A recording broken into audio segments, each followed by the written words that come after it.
Welcome, friends. I'm Norah O'Donnell, and joining today in the Toyota Green Room is New York Times bestselling author and host of the Happier podcast, Gretchen Rubin. Gretchen uses science, pop culture, and personal experiences to explore how we can make our lives happier. You have so many best-selling books and so much good information. So talk about how can we in 2019 make our lives happier? Well, one thing that scientists and ancient philosophers would agree that a key to happiness, and probably the key to happiness, is relationships. So if you're thinking about 2019, a great thing to start thinking about is how can you broaden or deepen your relationships, whether that's going to a reunion, planning a party, going to a party instead of being like, I'd rather just stay home, emailing a friend, starting or joining a group. Anything that is going to help you connect with other people is probably going to make you happier. We reported this morning that the World Economic Forum now reports that 40% of those under the age of 25 feel lonely. How closely is loneliness tied to happiness? Well, loneliness is a tremendous happiness stumbling block because, again, relationships are a key part of happiness. And one of the things that's important to think about if you're feeling lonely is what kind of loneliness are you feeling? Do you wish you had an intimate partner? Do you want more friends? Do you want more quiet companionship? Do you need a crowd of friends? People have different needs in their lives, and so really to get clear on what you want. I've talked to a lot of people who feel lonely if they don't have an important animal in their life. They feel like, I really want that dog. My life doesn't feel complete without a dog. So then you're thinking like, well, maybe you need to move so you can get a dog. You want to think about why you're feeling lonely and then take steps to address it. One of the things you've talked about in your books, I think that's extremely helpful, is writing down your own, what you call 12 personal commandments. Explain that. So personal commandments, they're not things like make your bed. They're more about principles about what's most important to your deepest values and the things that you really want to remember. So, for instance, one of mine is to accept other people's feelings. So not to constantly tell people what they are thinking, but like to accept the reality of other people's feelings. Or one of my more obscure ones is spend out. I'm one of these people that kind of saves things. Like I'll buy a new white t-shirt and then I won't wear it for 6 months because I'm saving it. Or like I won't use nice stationery because I'll hold it back. So I have to remind myself, spend out, use things up. And this is also true creatively. Like don't hold an idea back, put it out into the world and trust that there'll be more. So that's writing your personal commandments is a great way to get clarity. That's my husband's theory with wine. It's not worth buying a lot of expensive wine. It's keeping it in the place you're supposed to drink it. Exactly. Use it up. Spend out. Yes, we share the But same I really liked this 12 commandments. I mean, there have been talk about Stephen Covey in the house, of course, talking about writing your mission statement. But I think lists are popular. I like lists. Lists and short lists. And so you write number 1, be Gretchen. Yes. Yeah. So what I've realized is that we can build a happy life only on the foundation of our own nature, our own values, our own interests. And when I try to be someone else, it never really works. I have to remember, like, be Gretchen. Like, I mean, number 2, let it go. Yes. That one resonated with me. Right. Let it go. No grudges, no resentments. Move on. Do it now. Yes. Right away is the easiest way. So how do you suggest someone create these 12 commandments? You know, sit down for an hour, do it over a week? I think it takes time. I mean, it probably took me 6 months because I had more than 12, then I had less than 12. It's really creative and fun. I think it's a really fun exercise to come up with what these would be. What are the phrases that you keep telling yourself, whether it's like just do it or, enjoy the now, and start keeping a list. And I think over time, people really do start to see that it crystallizes. You have so many helpful tips, which is why I want to really kind of try and share as many as we can with everyone here on Facebook. You talk about a habits manifesto. What we do every day matters more than what we do once in a while. Well, I know you believe that for exercise, right? This has been my mantra for 2019. 5-mile run once every 2 weeks is not as good as... My motto to myself is every damn day. Yes. And sorry for people who don't like the word damn. But in my mind, even if you can get on the treadmill for 10 minutes, it's better than nothing at all. What I'm really trying to do is I'm trying to create a habit. Yes. So how important are habits in happiness? The thing is, habits are like the architecture of everyday life. About 40% of everyday life is shaped by habits. So if you have habits that work for you, it's just much more likely that you're going to be happier, healthier, or more productive, more creative. If you have the habit of exercise, then you're not using your willpower. You're not making decisions. You're just up and going because every day you exercise. So this just happens on automatic pilot. It's a lot easier than fighting yourself every day to try to get yourself to exercise.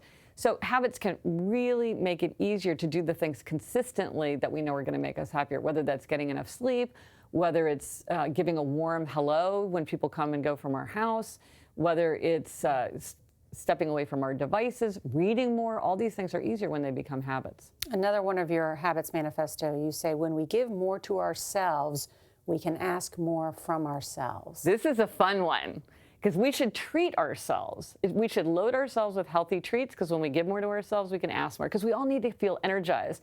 So you don't want an unhealthy treat. You don't want that extra glass of wine or the extra brownie or the expensive pair of shoes.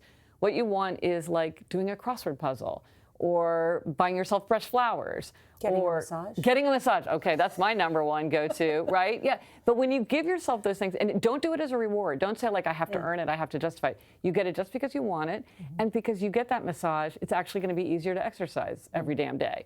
It's going to be easier to eat healthfully, because you're going to feel more replenished. You're going to get energized. I hear this so much about relationships that people are in, like trying to change someone in your family, trying to change someone that perhaps you're in a relationship with, because you think if you can change that person, then you would be happier. But you say, we can't make people change, but when we change, others may change. Yes.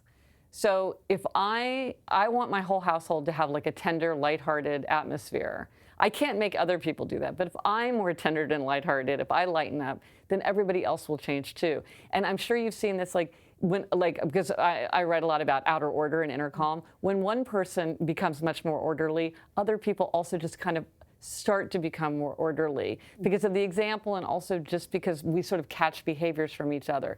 And so the only person that we can affect is ourselves. The only person we can change is ourselves.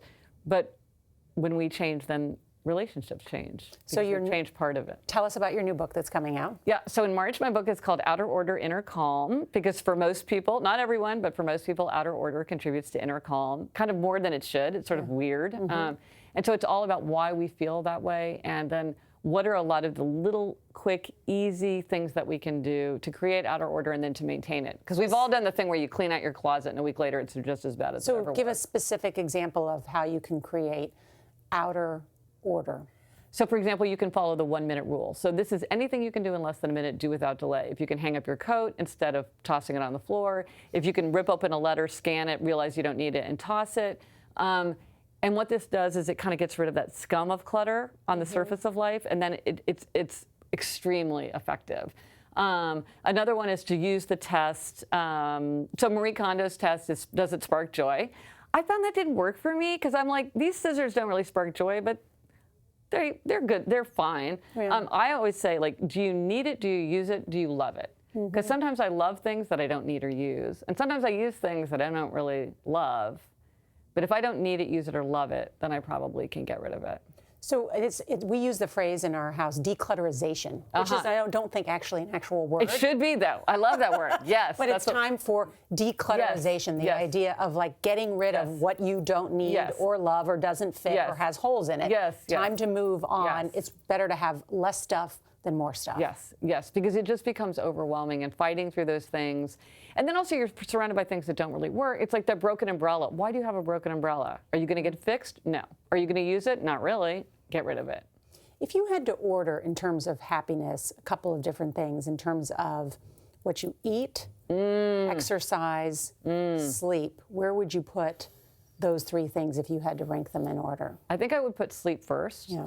Because if you don't have enough sleep, then you constantly, it's hard to exercise, it's hard to eat healthfully because you're trying to jack yourself up on sugar, and you just feel exhausted. So I think I would put sleep first, and then I think I would put exercise, because when you're exercising, it's amazing. It gives you more energy, but it also makes you feel calmer. It makes you feel more in self-command. And I think the eating healthier follows from the exercise. Exactly. Yeah. I think they're all critically important, but yeah. We've had a number of reports. We do them every morning, almost every morning on CBS This Morning, talk about the importance of sleep. But I was recently at a school visit because I have 3 young kids, And there was a director of curriculum, and he actually teaches at Columbia. He said the number one thing you can do for your children in terms of their happiness and well-being is sleep. Yes. We are facing a sleep crisis in this country. And for some, that resonates with me because I work early in the morning. Yes.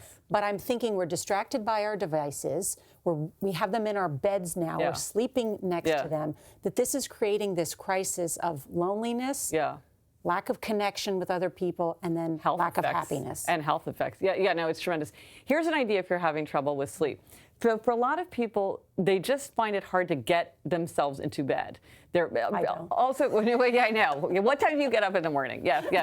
Like but 4. but for a lot of people, it's like they're like, I'll just check my work email one more time, or I'll just I'll just watch a little bit of this show on Netflix or whatever. So what can help a lot of people is to set an alarm for your bedtime. Yes. Have an alarm for when you get up, have an alarm that goes off and it's like, it's 10 p.m. And maybe you hit the snooze alarm and you give yourself another 10 minutes, but have something that signals to you, this is your bedtime, it's time to go to sleep. Apple allows you to do that on their phones, and I actually set that up. They have a lot of... Because I started to realize, based on the time I get up on the morning, what time I need to go to bed in order to get 7 hours of sleep. Yes. And that was like, oh my God, I really need to go to bed a lot earlier. Yes, I think for a lot of people, do the math and figure it out, and then really do give yourself the bedtime. Because for children, we're very aware that they need it bedtime, and we try to really keep them to that bedtime. But a lot of times adults are like, well, I'll go to bed as soon as I'm tired, but then they do things that kind of artificially, we do things that artificially wake ourselves up. So we really should have been in bed 2 hours before. So just a final thought as we wrap this up, and everybody has lots of ideas on Facebook. The title of one of your most popular books, The Happiness Project, the word project. Ah, yes, that was controversial. Why? Well, some people said, oh, a project sounds like too much work. It sounds like homework. And I was like, oh, I love a project. I think a happiness project sounds fun. But to me, what it resonated is that it's something to work on. Yes. Yes. It's an idea. It doesn't come just organically. Yes, it's not something spontaneous. to work on by all the choices we make in our lives about how we spend time with our friends, how we spend time with our family, our coworkers. Our choices affect our happiness. Absolutely. And I think for many people, just realizing that there are these little choices that they can make that can really have a surprisingly significant boost in happiness. Well, Gretchen Rubin, thank you so much for joining us. And what's the name of your new book that's coming out? Outer Order, Inner Calm. And that comes out in March. Okay. Hopefully you'll come back then. Yes, I hope so. It's so fun to talk to you. Really nice to talk to you. Thank you so much. Thanks, friends on Facebook.